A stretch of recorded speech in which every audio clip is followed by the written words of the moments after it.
রাধে রাধে ভক্তবৃন্দগণ, আপনি কি জানেন শিবরাত্রিতে সব মানুষের জন্য একই নিয়ম নেই?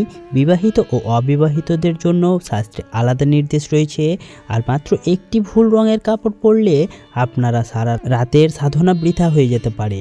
শাস্ত্রে বলা হয়েছে শিবরাত্রিতে ভক্তের ভাব, আচরণ ও বস্ত্র এই তিনটি বিষয়ে সামান্য ভুলও শিব ফল নষ্ট করে দেয়। আজকের এই ভিডিওটিতে আমি আপনাদের জানাবো বিবাহিতাদের জন্য শিবরাত্রির বিশেষ নিয়ম, অবিবাহিতদের জন্য গোপন শাস্ত্রবিধান, আর শিবরাত্রির দিন কোন রঙের কাপড় মহাদেব সবচেয়ে বেশি প্রসন্ন হয়। তাই ভিডিওটি শেষ পর্যন্ত দেখার অনুরোধ রইল।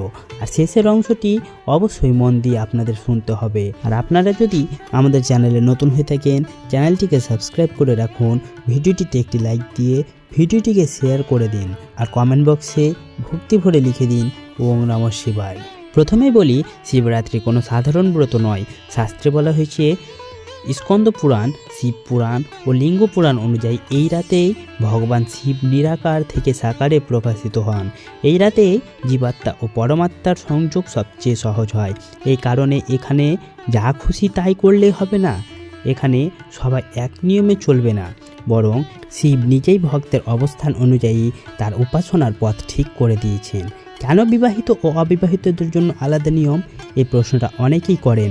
ভগবান তো এক, তাহলে নিয়ম কেন আলাদা? এর উত্তর শাস্ত্রেই আছে।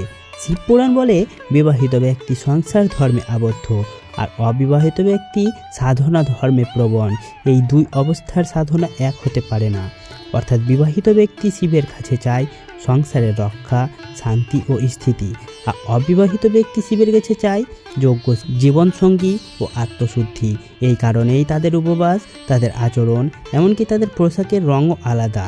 শাস্ত্র বলে অবিবাহিত ব্যক্তি শিবরাত্রিতে শিব পার্বতীর মিলন শক্তিকে আহ্বান করে। অর্থাৎ যারা বিয়ে করতে চান, যারা সঠিক জীবনসঙ্গী খুঁজছেন, যারা সম্পর্কের বাধায় ভুগছেন, তাদের জন্য শিবরাত্রি হলো ভাগ্য পরিবর্তনের রাত। কিন্তু ভুল নিয়মে করলে এই শক্তি উল্টো কাজ করতে পারে। অবিবাহিতের শিবরাত্রি কোন কাজগুলি অবশ্যই করা উচিত?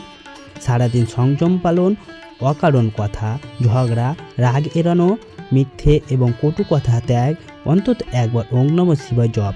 শাস্ত্রে বলা হয়েছে যে অবিবাহিত ব্যক্তি শিবরাত্রিতে সংযম হারায়, সে নিজের বিবাহ ভাগ্য নিজেই দুর্বল করে। অবিবাহিতদের জন্য শিবরাত্রিতে কোন রঙের কাপড় সবচেয়ে শুভ? চলুন এটি একটু মন দিয়ে শুনুন। শাস্ত্র অনুযায়ী অবিবাহিতদের জন্য তিনটি রং অত্যন্ত শুভ। প্রথমত সাদা, পবিত্রতা, নতুন শুরু এবং মানসিক স্বচ্ছতা। শিব নিজে বৈরাগ্যের প্রতীক, তাই সাদা রঙে তিনি দ্রুত প্রসন্ন হন। দ্বিতীয়ত হালকা হলুদ, গুরুতত্ত্ব, শুভ বিবাহ যোগ এবং দেবী পার্বতীর আশীর্বাদ। বিশেষ করে যাদের বিয়েতে বারবার বাধা আসছে, তাদের জন্য হলুদ অত্যন্ত কার্যকর।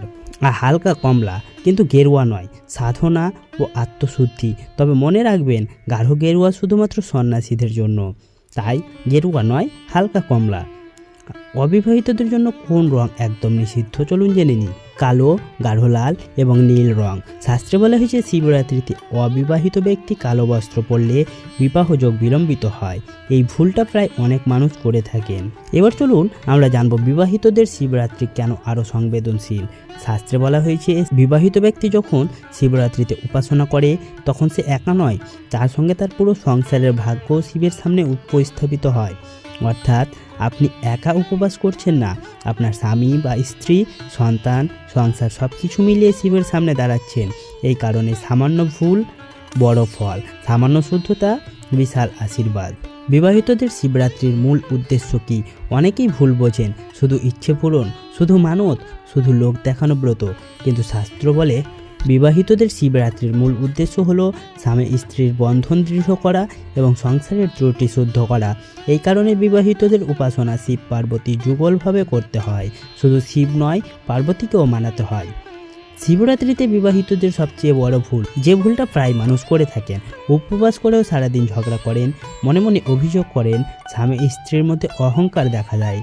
শাস্ত্রে স্পষ্ট বলা হয়েছে যে দম্পতি শিবরাত্রিতে মনোমালিন্য রাখে, তাদের উপবাস নিষ্ফল হয়। আপনি যদি শিবকে খুশি করতে চান, এই একদিন হলেও মনে মনে কোনো অহংকার, হিংসা রাখবেন না। বিবাহিতদের জন্য শিবরাত্রিতে আচরণগত নিয়ম। এই নিয়মগুলো খুব সহজ, কিন্তু ফল অসাধারণ। একে অপরের সঙ্গে নরম ভাষায় কথা বলতে হবে, পুরনো দোষ মনে না আনা, সন্দেহ, ঈর্ষা ত্যাগ, অন্তত একবার একসঙ্গে শিব নাম জপ। শাস্ত্র বলে যে দম্পতি শিবরাত্রিতে একসঙ্গে ওং নমঃ শিবায় জপ করেন তাদের ঘরে শিব বাস শুরু হয়। এবার চলুন জানবো বিবাহিতদের জন্য কোন রঙের কাপড় সবচেয়ে শুভ। এখন প্রথমত হালকা হলুদ সবচেয়ে শুভ। এটি সংসারে স্থায়িত্ব, গুরুতত্ত্ব এবং দাম্পত্য ভারসাম্য, বিশেষ করে যাদের সংসারে টানা পড়েন, কথা বললেও শান্তি নেই, তাদের জন্য হলুদ রং অত্যন্ত কার্যকর। দ্বিতীয়ত সাদা মানসিক শুদ্ধতা, অহংকার দূর করে এবং ভুল বোঝাবুঝি কমায়। শাস্ত্রে বলা হয়েছে বিবাহিত নারী পুরুষ সাদা বস্ত্র পরে শিব পুজো করলে সংসারে কলহ নষ্ট হয়। আর তৃতীয়ত হলো হালকা সবুজ, ধৈর্য, সহনশীলতা এবং মানসিক শান্তি, বিশেষ করে যেসব দম্পতি একজন খুব রাগী তাদের জন্য সবুজ রং শুভ। এবার চলুন জানবো বিবাহিতদের জন্য কোন রং একদম নিষিদ্ধ। প্রথমত কালো, গাঢ় নীল এবং অতিরিক্ত গাঢ় লাল, এই তিনটি রং নিষিদ্ধ। শাস্ত্র অনুযায়ী বিবাহিত ব্যক্তি শিবরাত্রিতে কালো বস্ত্র পরলে দাম্পত্যে শীতলতা সৃষ্টি হয়। শিব কালো গ্রহণ করে, কিন্তু ভক্তের শরীরে কালো বস্ত্র এই দিনে শুভ নয়। স্ত্রীদের জন্য একটি বিশেষ শাস্ত্রবিধান।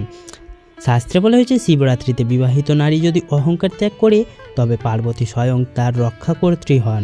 তাই ভারী অলঙ্কার এড়িয়ে চলুন, অতিরিক্ত সাজ নয়, সরলতা রাখুন, এটাই পার্বতীর সবচেয়ে প্রিয়।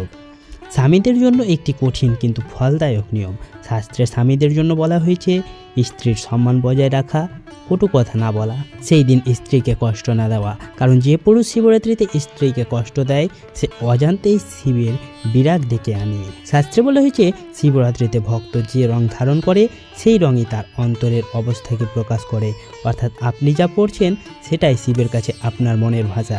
এই কারণেই ভুল রং মানে ভুল সংকেত, ভুল শক্তি আহ্বান। তাহলে শিবরাত্রিতে কোন রং মহাদেব অসন্তুষ্ট হন চলুন জেনে নিই। এই অংশটা খুব মন দিয়ে শুনবেন, কারণ এখানেই অনেক মানুষ ভুল করেন। কালো, অনেকে বলে শিব তো কালো, তাই কালো পড়লে সমস্যা কী? কিন্তু শাস্ত্র বলে শিব কালো গ্রহণ করেন, কিন্তু ভক্তের শরীরে কালো বস্ত্র শিবরাত্রিতে তামসিক শক্তি বাড়ায়। ফল হয় মনে অস্থিরতা, অকারণ রাগ এবং সম্পর্কের দূরত্ব। বিশেষ করে অবিবাহিতদের বিবাহযোগ, বিবাহিতদের দাম্পত্য সুখ দুটোতেই বাধা আসে। দ্বিতীয়ত গাঢ় লাল। শাস্ত্র অনুযায়ী লাল হলো রজগুণ। শিবরাত্রি মানে সংযম ও ত্যাগ, তাই শিবরাত্রিতে গাঢ় লাল বস্ত্র কামনা বৃদ্ধি করে, সাধনা দুর্বল করে। বিশেষ করে যাদের মন অশান্ত, যাদের সম্পর্ক জটিল, তাদের জন্য গাঢ় নীল একদমই নিষিদ্ধ। তারপর অতিরিক্ত ঝকঝকে ও ফ্যাশনেবল রং। শিবরাত্রিতে কোনো প্রদর্শনের দিন নয়। শাস্ত্র বলে যে দিনে শিব বৈরাগ্যরূপে বিরাজ করেন সেদিনে অতিরিক্ত সাজ শিবের বিরাগ ডেকে আনে। এবার চলুন আমরা শিবরাত্রিতে কিছু ভুলের কথা জানবো, যেটা প্রায় 90% মানুষ করে থাকেন। সেই ভুলগুলি হলো শুধু উপবাস, শুধু পোশাক, কিন্তু মনে ভরা অভিযোগ। শাস্ত্র স্পষ্ট করে বলে মন শুদ্ধ না হলে শিবরাত্রি শুধু ক্ষুধার দিন হয়ে যায়। আপনি যদি মনে রাগ, হিংসা, অভিমান রেখে শিব পূজা করেন তাহলে শিব প্রসন্ন হন না। এখন আসছি সেই কাজটিতে যেটা করলে বিবাহিত অবিবাহিত উভয়ের জীবনেই পরিবর্তন আসে। তাহলে কাজটি কি চলুন জেনে নিই। শিবরাত্রির রাতে শোবার আগে শান্ত মনে মাত্র 11 বার বলবেন, হে মহাদেব, আমি যেমন আমার জীবনকেও তেমনই তোমার হাতে সমর্পণ করলাম। এরপর কোনো কিছু চাইবেন না, কোনো অভিযোগ নয়, শুধু সমর্পণ।